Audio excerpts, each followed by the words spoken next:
A las 6:27 de la tarde, justo cuando el sol se metía lento entre los acantilados de la Costa de Carmel, la brisa cambió.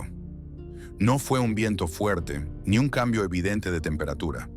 Fue esa clase de movimiento que no se oye, pero que se siente en el pecho. Como cuando uno entra a una casa desconocida y algo no encaja, pero no sabe explicar por qué. El jardín estaba impecable. Las hortensias en tonos crema, las guirnaldas colgando de las pérgolas como si el aire las sostuviera a propósito. Todo parecía sacado de una postal. Se celebraba la boda de Martin Reeds, heredero del consorcio Reeds Tech, una empresa conocida en todo el país por financiar proyectos sostenibles. Italia Norrick, una joven arquitecta que había entrado al radar mediático por su estilo minimalista, su voz pausada y su insistencia en no dar entrevistas. Muchos de los presentes no la conocían de verdad. Habían leído su nombre en alguna revista de arquitectura o la habían visto en una fotografía, pero nadie sabía mucho más. Era una mujer elegante, sí, distante quizás, con ese tipo de presencia que no necesita hablar para llenar una sala. Algunos comentaban que ella no tenía padres visibles, que nadie supo cómo fue que se integró al círculo exclusivo de Reeds Tech. Pero claro, en eventos así, nadie pregunta demasiado. Mientras haya champán frío y mesas bien decoradas, se da por sentado que todo está en orden. Y sin embargo, esa tarde, no todo estaba en orden. En las imágenes captadas por los drones que registraban el evento desde lo alto, esos que después formarían parte de la pieza audiovisual para la prensa, se podía ver una figura constante en el margen de cada toma. Harold Reeds, padre del novio. Siempre al fondo, nunca sonriendo, observando. Parecía ser parte del decorado, como si alguien lo hubiera colocado ahí para agregar un toque de gravedad al asunto. Pero había algo más. Esa clase de tensión que no se puede medir con sensores. Solo se siente. Muchos invitados pensaron que se trataba de un simple malestar o el cansancio de un hombre que había trabajado toda su vida. Pero otros, los que han aprendido a leer el lenguaje corporal con los años, una mirada prolongada, una postura rígida, un paso calculado, sintieron otra cosa.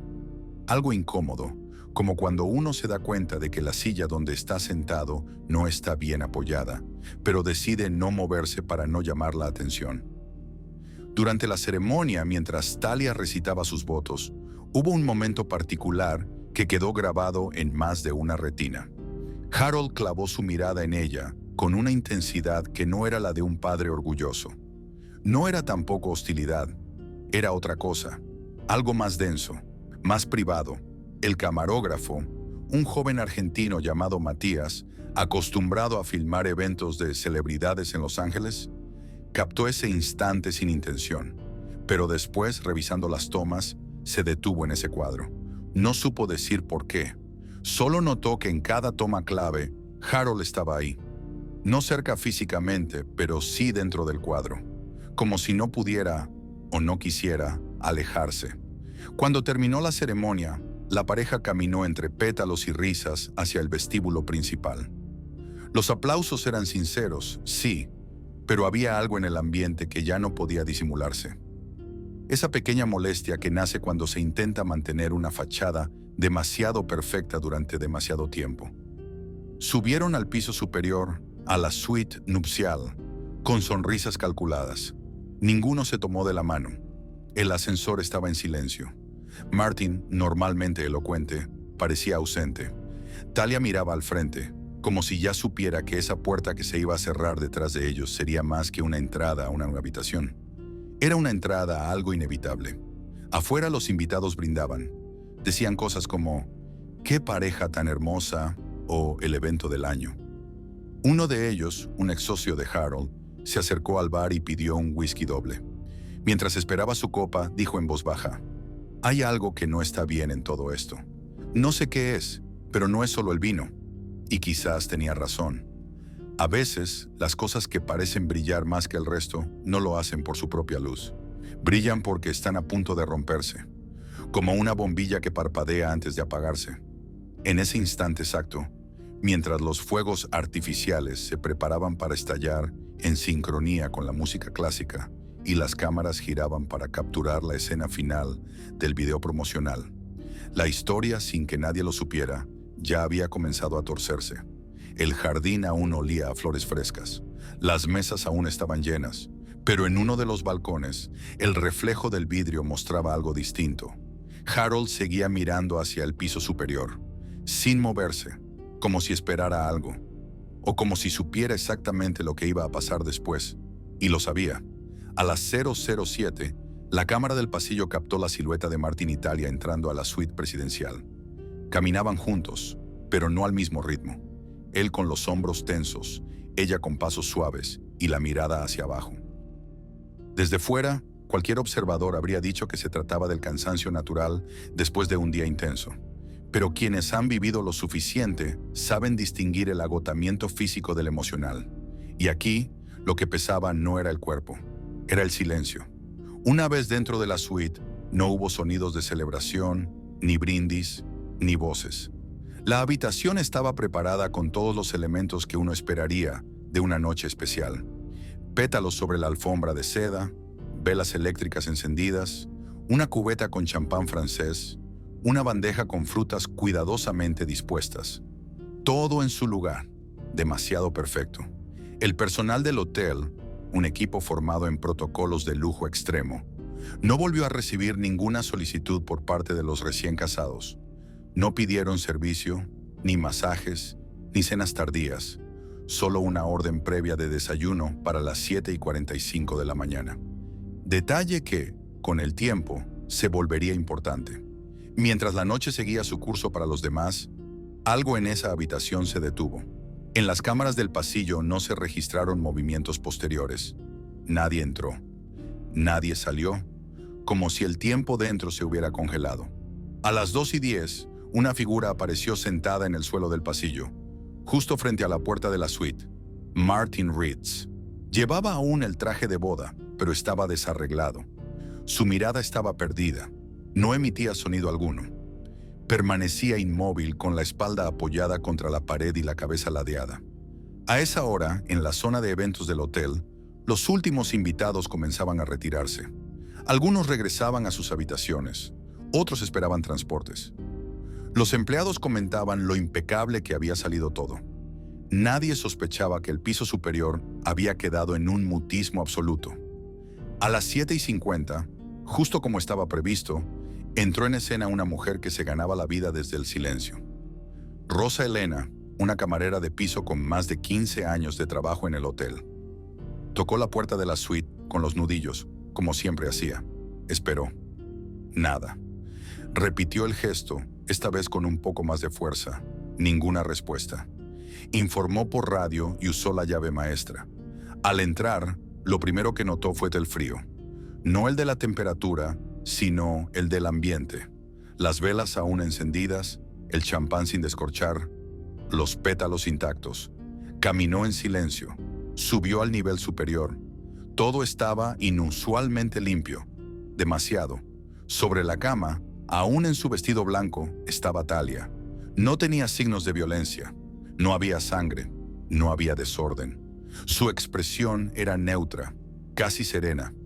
Pero algo no estaba bien. En la mesilla de noche, una copa de cristal con un líquido dorado.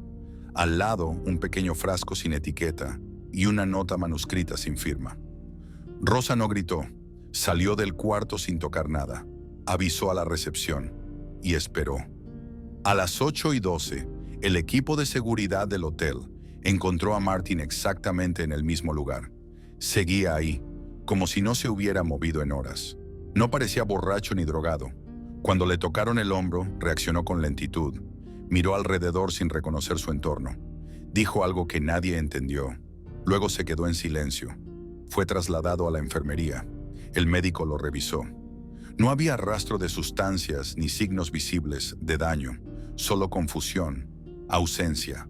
Era como si alguien hubiera apagado la luz desde adentro.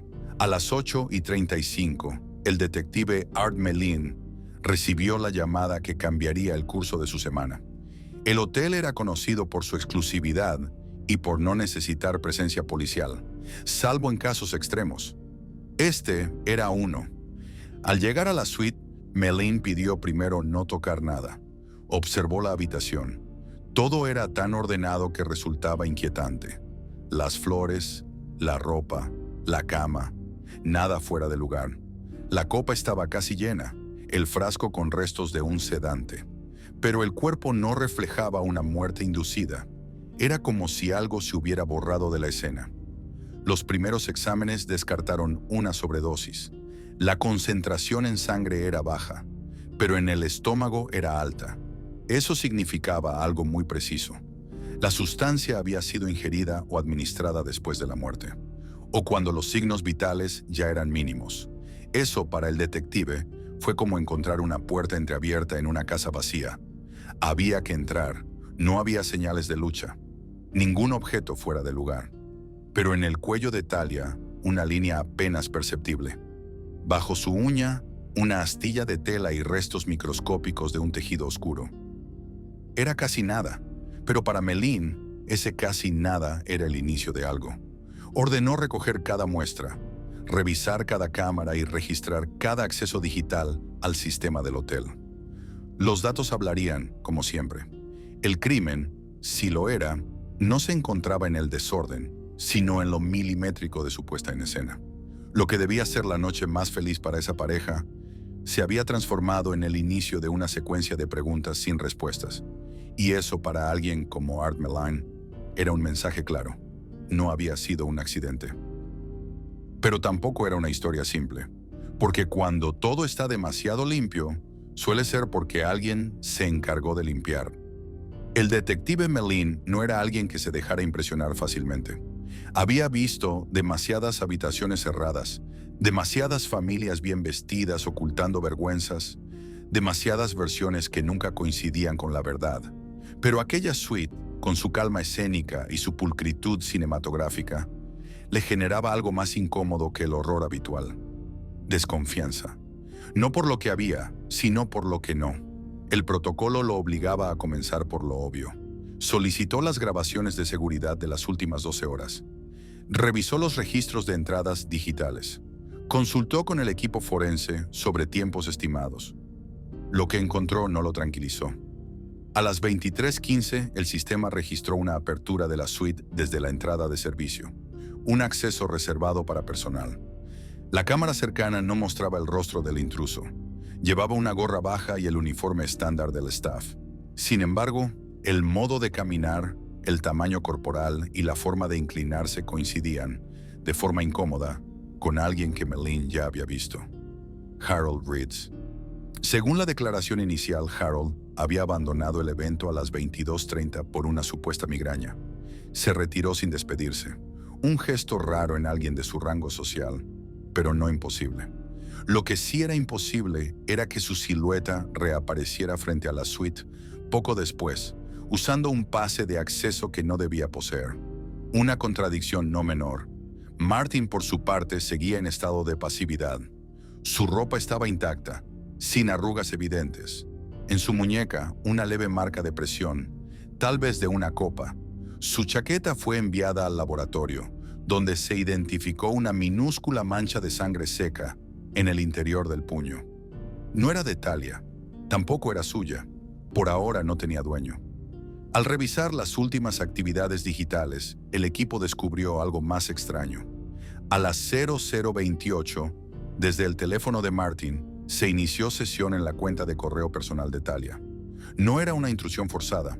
Se accedió usando autenticación biométrica, es decir, con su huella. En ese momento, ambos ya estaban en la suite. Durante 5 minutos, se abrieron carpetas privadas. Una de ellas, titulada simplemente Vistas, contenía mensajes enviados desde una cuenta vinculada a Harold. El más reciente tenía fecha de ese mismo día, horas antes de la boda. Decía: "Lo logramos, ahora empieza la segunda etapa". Una frase breve, sin contexto, pero cargada de ambigüedad. Para Meline, suficiente para encender alarmas. No era el contenido lo que inquietaba, sino el momento en que fue descubierto. ¿Por qué Martin accedió a ese correo justo después de la boda? ¿Buscaba algo o lo encontró sin querer? ¿Y qué pasó en esa suite después de las 00:28? El registro digital no mostraba llamadas, mensajes ni conexiones posteriores. Tampoco hubo salida del cuarto hasta la aparición de Martin en el pasillo. Es decir, Durante casi 2 horas, nadie más supo qué ocurrió. El informe toxicológico final confirmó que la concentración de sedante en el estómago de Talia era más alta que en la sangre. Eso apuntaba a una administración post-mortem, algo que no encajaba con una sobredosis voluntaria. La copa, aún llena, lo ratificaba. Además, bajo la uña del dedo anular derecho de Talia, el equipo forense encontró partículas de un tejido no identificado. No era parte del vestido. No coincidía con ninguna prenda de Martin. Era una mezcla de lana con hilos metálicos dorados, material de alta gama. Meline, acostumbrado a los detalles, solicitó un análisis microscópico. El resultado fue específico.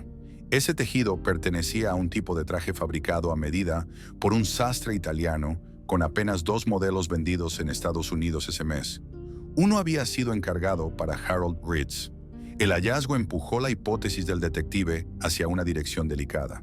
Ya no se trataba solo de una relación complicada o un posible conflicto familiar. Había una escena manipulada con precisión, una presencia no declarada, un cuerpo posicionado, un sedante administrado sin propósito lógico, y ahora fibras exclusivas en el cuerpo de la víctima. En paralelo, comenzaron a revisar el pasado de Talia. Lo que parecía un ascenso natural dentro del ecosistema de Ritz Tech se volvía cada vez más dudoso. Ingresó como asesora externa en un proyecto de sostenibilidad urbana 3 años antes. Su currículum era impecable, pero las referencias no se podían verificar. Ninguna universidad confirmaba sus títulos. Las empresas que aparecían como anteriores empleadoras estaban inactivas. Más aún, los registros contables de Ritz Tech mostraban transferencias periódicas a su cuenta personal, clasificadas como compensaciones especiales, montos que superaban cualquier bono estándar. Eran pagos que solo alguien con firma autorizada podía haber aprobado. Y solo había 3 personas con esa autoridad: Harold, Martin y el entonces CFO, ya retirado. Para Meline, la línea se iba clarificando. Talia no era una desconocida para Harold. Su vínculo se remontaba a antes de Martin. Sus ingresos no eran casuales. Su ascenso no era mérito puro. Había una conexión previa, probablemente emocional, tal vez estratégica. En uno de los correos recuperados, con fecha de 15 meses antes, Talia escribía a Harold: «No quiero ser solo otro experimento tuyo». Una frase inquietante. En otro más reciente: «Martin está convencido pero no pierde el control. Yo sí». Ese yo sí era ambiguo. ¿Control emocional? ¿Control del plan? El detective no se dejaba llevar por teorías sin respaldo, pero todo apuntaba a una manipulación meticulosa. Talia no era inocente. Tampoco lo era Harold. Martin por ahora flotaba en una zona de duda. ¿Sabía algo? ¿Descubrió demasiado tarde lo que ocurría? Las piezas estaban sobre la mesa. Meline no buscaba dramatismos, solo hechos, pero empezaba a intuir que esta historia no iba de amor ni de traición. Iba de poder, de control, de quién pone las reglas cuando todos creen estar jugando el mismo juego. La mañana siguiente no trajo alivio. El personal del hotel mantenía la discreción con profesionalismo, pero entre pasillos se comenzaban a compartir gestos, pequeñas frases, miradas que decían más que cualquier titular de prensa. El rumor era sutil, pero crecía como una grieta en una fachada recién pintada. Alguien importante había muerto, alguien más estaba en shock, y el apellido Ritz, hasta entonces sinónimo de prestigio y estabilidad, comenzaba a sonar diferente. El detective Meline, desde su oficina temporal dentro del hotel, revisaba cada segundo de las grabaciones obtenidas por los técnicos, y entonces, a las 22:44, encontró una escena breve, casi irrelevante, pero reveladora. Talia, aún vestida con su túnica blanca de ceremonia, se acercaba a Harold en uno de los corredores secundarios. La conversación no se oyó, pero los gestos eran nítidos. Ella sostenía su teléfono y le mostraba algo. Él observaba por unos segundos, luego asentía. No sonreía. Ella tampoco. Fue un momento tenso sin movimiento violento, pero con una intensidad de esas que no se explican con palabras. Acto seguido, ella se retiraba hacia el jardín lateral. Harold desaparecía en dirección opuesta. Ese rincón del jardín no estaba cubierto por cámaras, pero sí por sensores de movimiento. Se confirmó que 3 minutos después de que Talia ingresara, Martin también entró. Estuvieron allí casi 10 minutos, completamente fuera de la vista. Al regresar, ambos mostraban señales de incomodidad. Martin con la mandíbula apretada, la espalda rígida. Talia sin mirar a nadie, caminando con rapidez, como quien necesita alejarse de algo urgente. Esa cronología, ya con suficientes piezas, era inquietante. Talia ve a Harold, le muestra algo, posiblemente un mensaje. Luego busca a Martin. La conversación entre ellos queda en la sombra, pero su lenguaje corporal posterior es claro. Algo pasó. El análisis más minucioso llegó esa misma tarde. El vestido de Talia, enviado a un laboratorio externo, presentaba fibras textiles ajenas, no solo las del traje exclusivo de Harold, ya identificadas, sino otras, diferentes. Fibras oscuras de confección sintética, similares a las de uniformes de mantenimiento. Eso sugería contacto físico con alguien que llevaba esa indumentaria en un contexto fuera del habitual. Pero el acceso digital del hotel, en su configuración principal, no mostraba entradas posteriores a las 0003, cuando la pareja ingresó junta. Eso contradecía lo que el video sugería. Melin no se conformó. Solicitó a los técnicos revisar los sistemas secundarios, las rutas de emergencia, cualquier registro alterno. Y ahí, en una de las copias de respaldo de seguridad, lo encontró. A las 23:20, una cámara lateral, sin conexión al sistema principal, captó el ingreso de una figura por la puerta de servicio.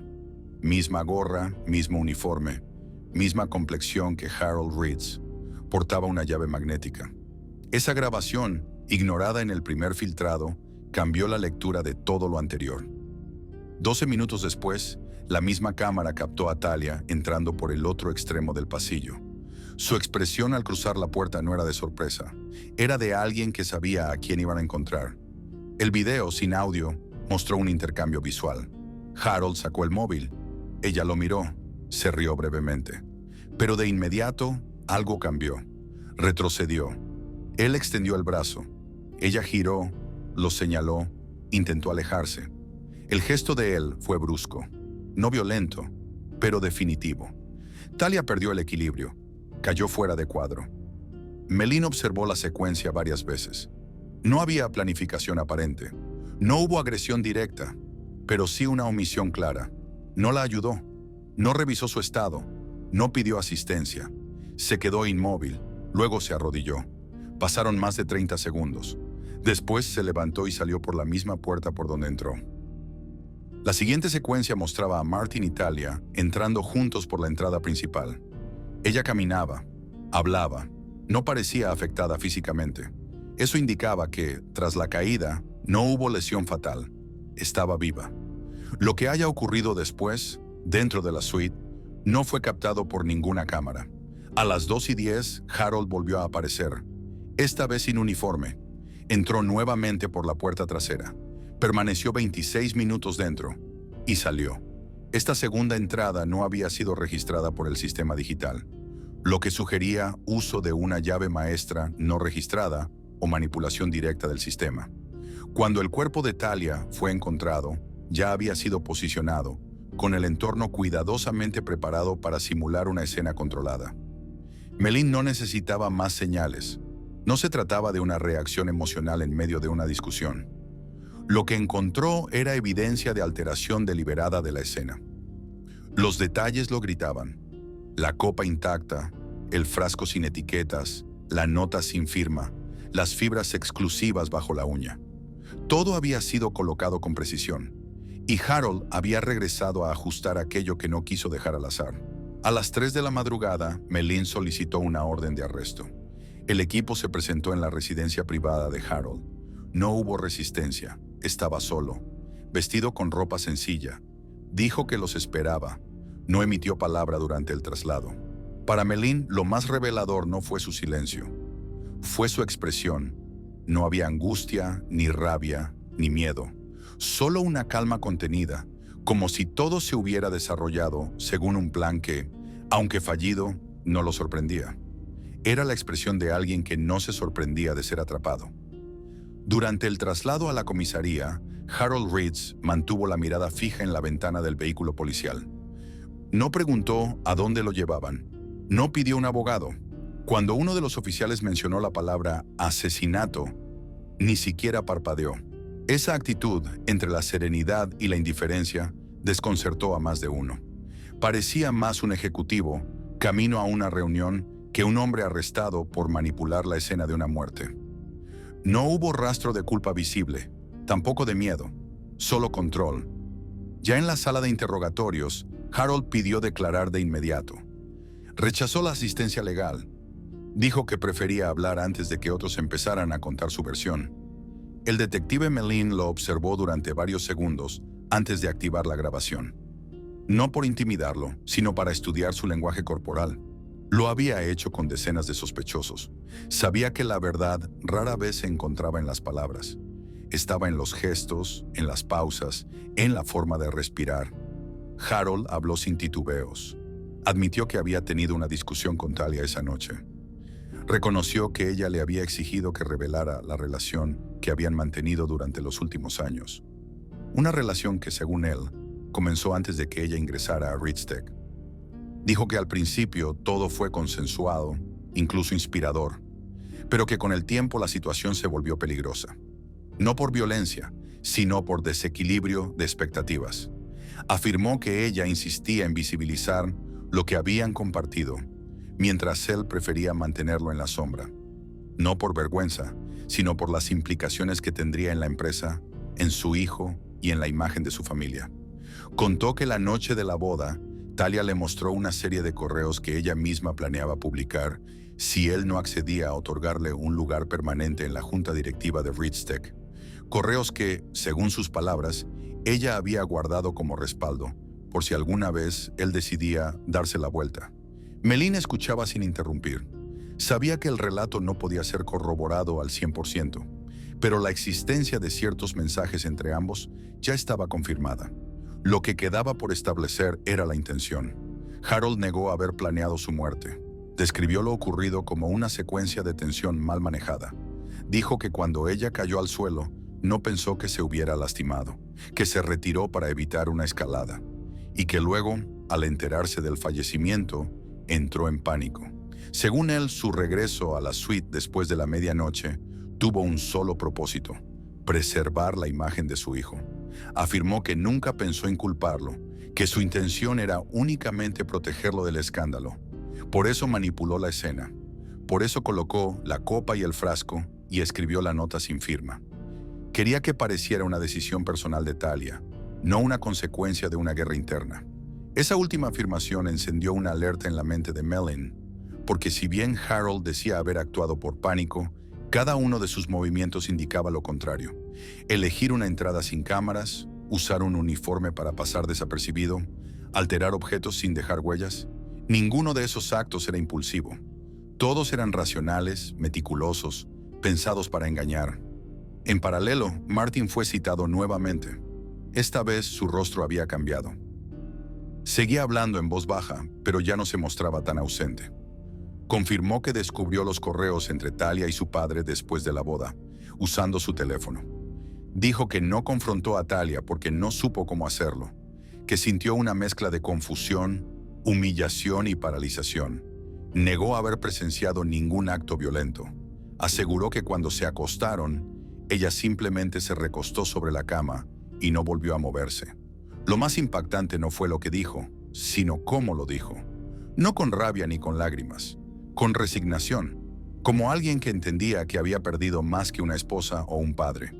Había perdido la narrativa de su vida. Todo lo que había creído cierto se había convertido en otra cosa. Cuando Mellin le preguntó por qué no pidió ayuda, Martin fue honesto. Dijo que se quedó quieto porque pensó que todo ya estaba decidido, que nada podía revertirse, que estaba paralizado por dentro, no dormido, no sedado, no desmayado, solo inmóvil. Los informes forenses terminaron de cerrar la grieta entre versiones. Las fibras encontradas en el vestido de Talia coincidían al 99,6% con el tejido exclusivo del traje de Harold. El patrón del nudo hallado en la nota correspondía a la caligrafía registrada en sus antiguos documentos financieros. Y la llave magnética usada en ambos accesos había sido solicitada en nombre de un supervisor retirado, con firma falsificada, según constató el equipo de seguridad. Nada de eso indicaba un acto espontáneo. Era planificación, encubrimiento, gestión de una narrativa.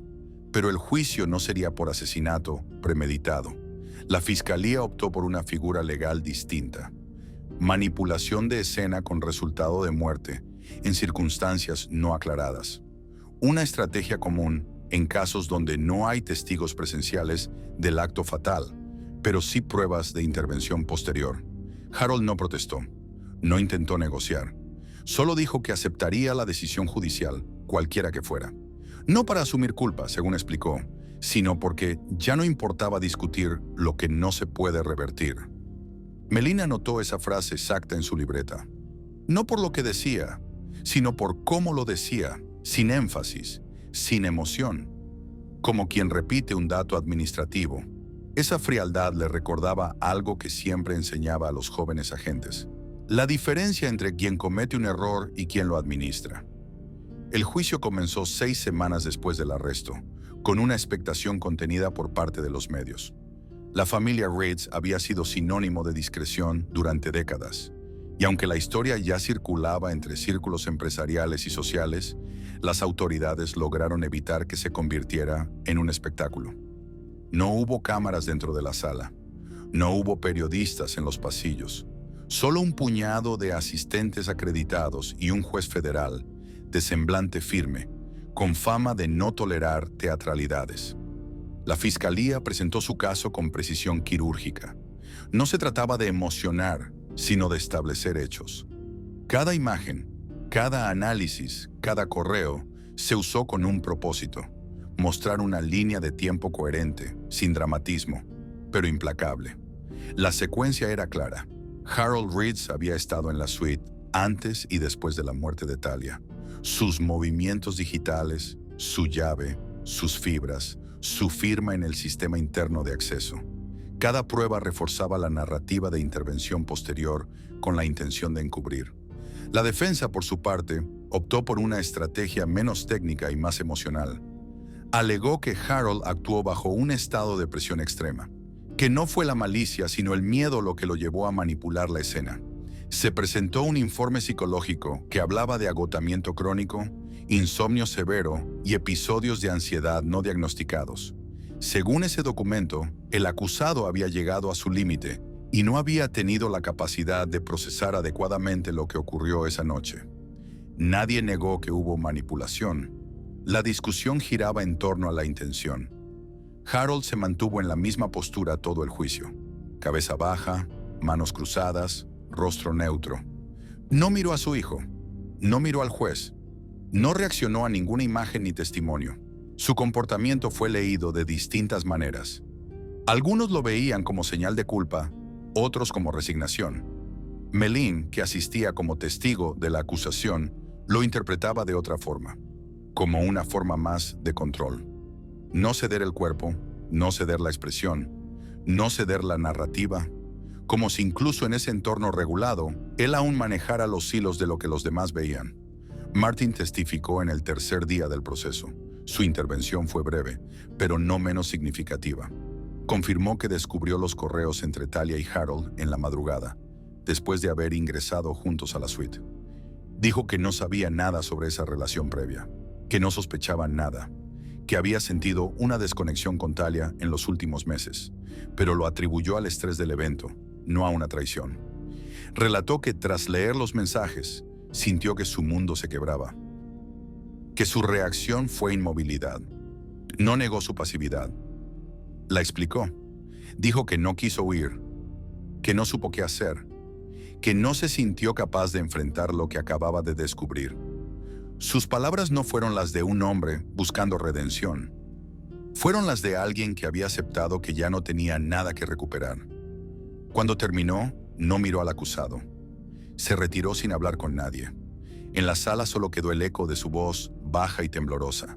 Un testimonio que no acusaba, pero tampoco exculpaba. El veredicto llegó al 5º día. Culpable de manipulación dolosa de escena con resultado letal. La condena: Cadena perpetua sin posibilidad de libertad condicional. No hubo reacciones visibles.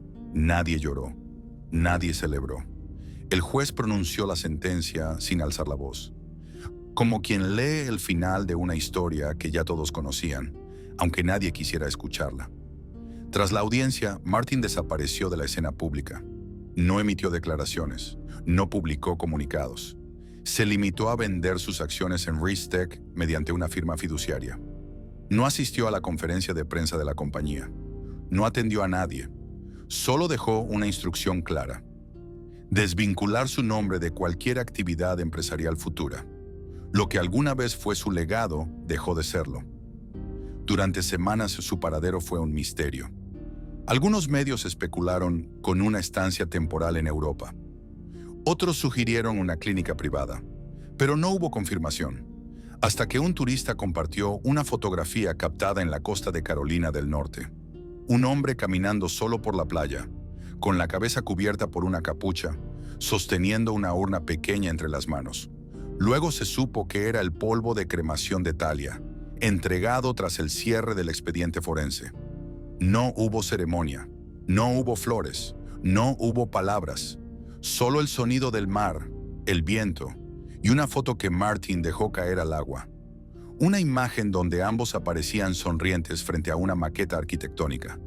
Era la única que no había sido tomada por la prensa, la única que mostraba una intimidad sin testigo, la única, tal vez, que tenía sentido para él.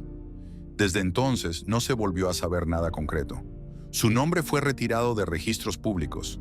La mansión familiar fue puesta en venta. La fundación filantrópica que llevaba el apellido Reeds fue disuelta por orden judicial. Todos los rastros de su vida anterior comenzaron a desvanecerse como arena bajo la lluvia. Para el detective Melaine, que en ese momento ya preparaba su retiro, ese caso no fue uno más. En su informe final, incluyó una línea que nunca había usado antes. Caso resuelto conforme a derecho, pero sin reparación real. Estructura emocional colapsada, herencia intangible, pero irreversible. No era una opinión jurídica, era una verdad humana. Pasó un año completo sin una sola aparición pública de Martin Reeds. No dio entrevistas, no firmó contratos editoriales, no participó en ningún evento, ni permitió que su historia fuera convertida en documental. Algunos pensaron que se había exiliado emocionalmente, otros que vivía con otra identidad. La verdad era más simple. Martin se replegó hacia una existencia funcional, sin adornos ni discurso. No buscaba redención ni justicia, solo distancia. Durante ese mismo año surgió en la Universidad Estatal de Carolina un nuevo fondo de becas para mujeres jóvenes interesadas en arquitectura ecológica. El programa llevaba el nombre completo de su difunta esposa, Fondo Talia Norwick. Lo interesante no era el fondo en sí, había muchos similares, sino su estructura. Cero publicidad, cero patrocinadores visibles, cero vínculo con marcas. Solo una firma privada que depositaba fondos cada semestre y una cláusula. Las beneficiarias nunca serían informadas de quién estaba detrás del financiamiento. Los documentos legales vinculaban el fondo con una firma fiduciaria registrada en Delaware. Los registros financieros, cuidadosamente auditados, mostraban un flujo constante de recursos, sin desvíos ni interrupciones. Ninguna fotografía de Martin apareció vinculada al proyecto. Ningún nombre de donante, solo el de ella.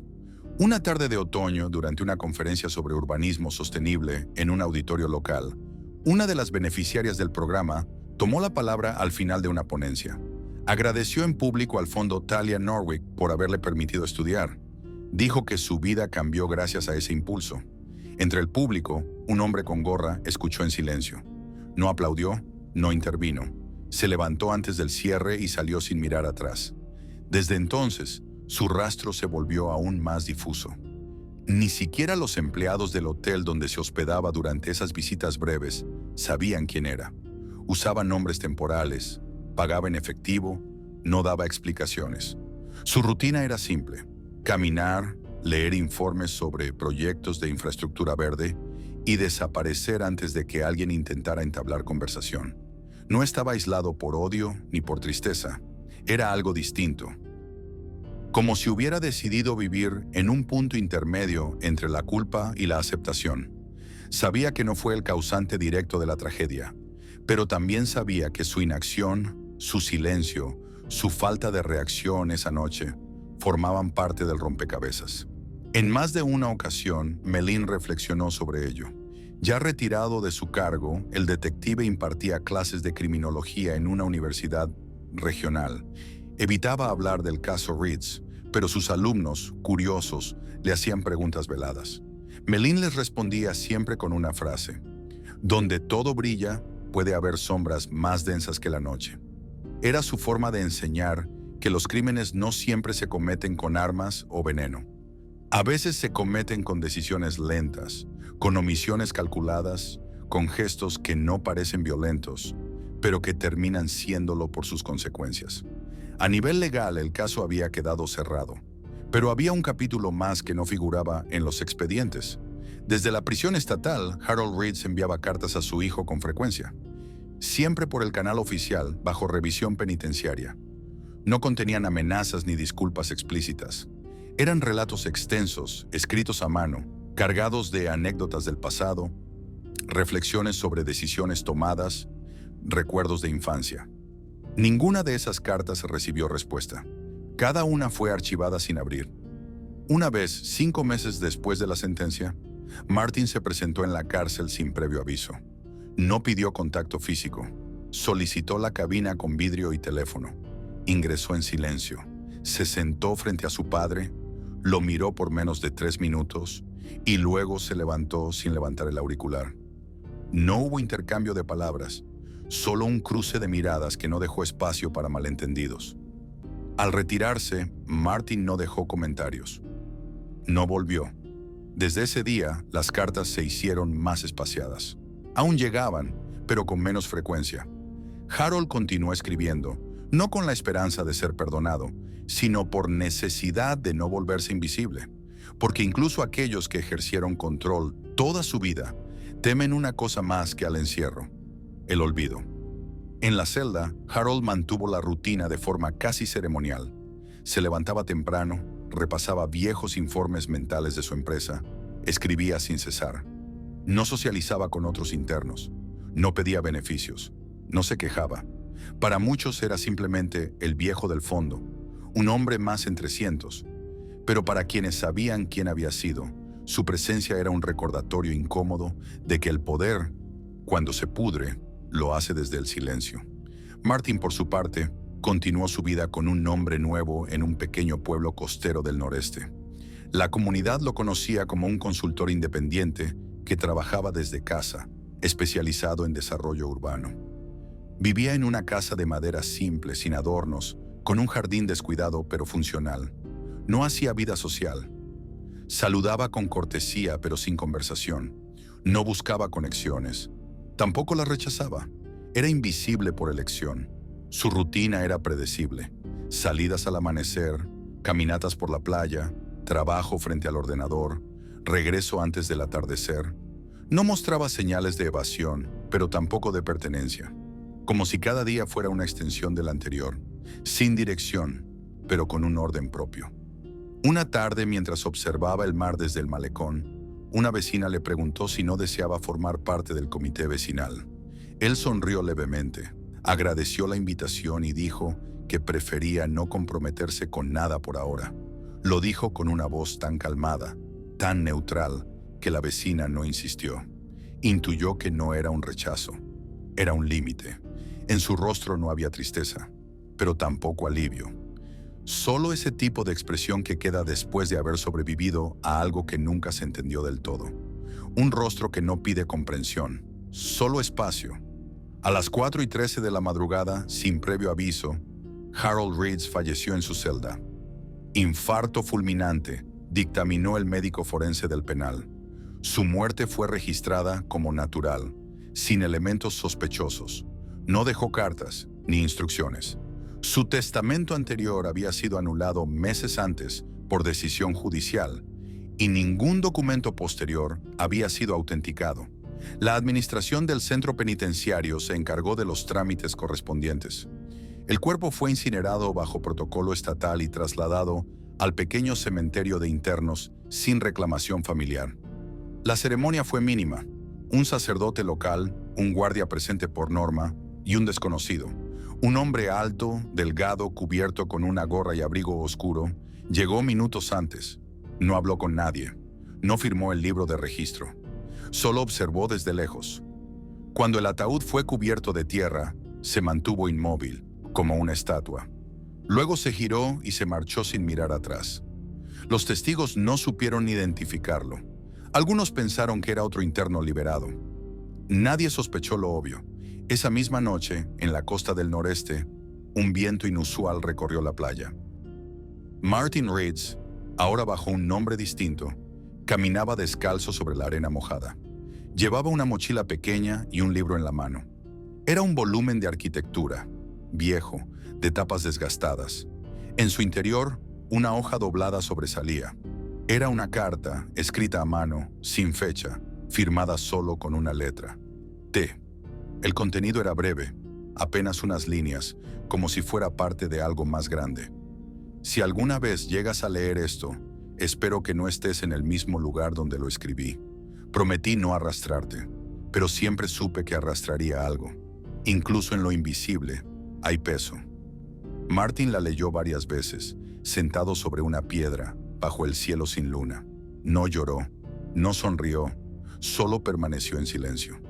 Después sacó un pequeño farol portátil, encendió una vela dentro y dejó la carta junto a ella.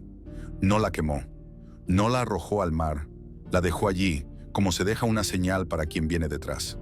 A la mañana siguiente, los pescadores encontraron el farol aún encendido.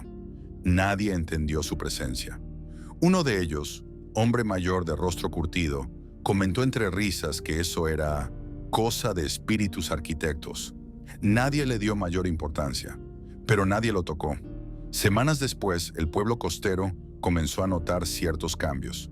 En el parque principal apareció un nuevo diseño de senderos, perfectamente adaptados al entorno natural. La biblioteca local, que llevaba años sin mejoras, fue remodelada con materiales reciclados. Un programa de becas emergió, silencioso para jóvenes interesados en diseño urbano. Ninguno de esos cambios tenía firma, ninguno llevaba logo, pero todos compartían un patrón: funcionalidad, belleza sencilla y un respeto profundo por el entorno. La gente comenzó a preguntarse quién estaba detrás. Algunos señalaron al nuevo vecino callado, al hombre de los paseos solitarios, pero él nunca confirmó nada. Solo seguía apareciendo en las reuniones comunitarias, escuchando en silencio, tomando notas y desapareciendo antes del cierre. Un día, al finalizar una actividad escolar en la plaza, una niña se acercó a él.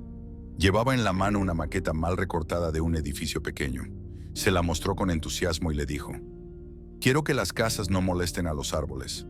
Él se agachó, la observó un momento y le respondió con una voz suave: «Entonces ya sabes más que muchos ingenieros con corbata». Le entregó un lápiz con su inicial grabada: M. La niña sonrió, corrió hacia sus amigos y no volvió a mirar atrás. Esa noche, Martin se sentó frente al mar con una libreta nueva. En la primera hoja escribió una frase, como quien inicia un proyecto. Decía: «El futuro no se construye para olvidar el pasado, se construye para no repetirlo». Cerró el cuaderno, lo guardó y caminó de regreso a casa. En la puerta lo esperaba un sobre, sin remitente, sin marcas, solo su nombre, escrito con una caligrafía que reconoció de inmediato. Dentro había una postal antigua, de las que Talia solía coleccionar. Era de un faro en Oregón. En el reverso, un solo mensaje: «Aún puedes alumbrar sin volver a quemarte». Se quedó de pie sin entrar. Leyó el mensaje 3 veces. Luego miró hacia el cielo estrellado. Por primera vez en mucho tiempo, dejó que el aire entrara profundo en su pecho. No sintió alegría, ni tristeza. Sintió algo distinto, una tregua. En esa tregua encontró espacio para un pensamiento inesperado. Uno que no tenía rabia ni nostalgia, sino un destello de futuro. Y en ese instante breve, entre el silencio de la noche y el crujido de las hojas bajo sus pies, Martin Reeds, o quien fuera ahora, comprendió que las historias no terminan con sentencias, ni con despedidas. terminan cuando uno elige qué parte de sí va a seguir contando. Y él, por primera vez en años, decidió contar algo nuevo. This content is a work of fiction and art designed for entertainment and educational purposes. Any similarities to real individuals or events are purely coincidental. Certain scenes and dialogues in the video are dramatized and contain elements of grotesque, satire, and exaggeration. The creator firmly opposes discrimination, violence, and hatred. This channel adheres to YouTube's guidelines and respects copyright laws.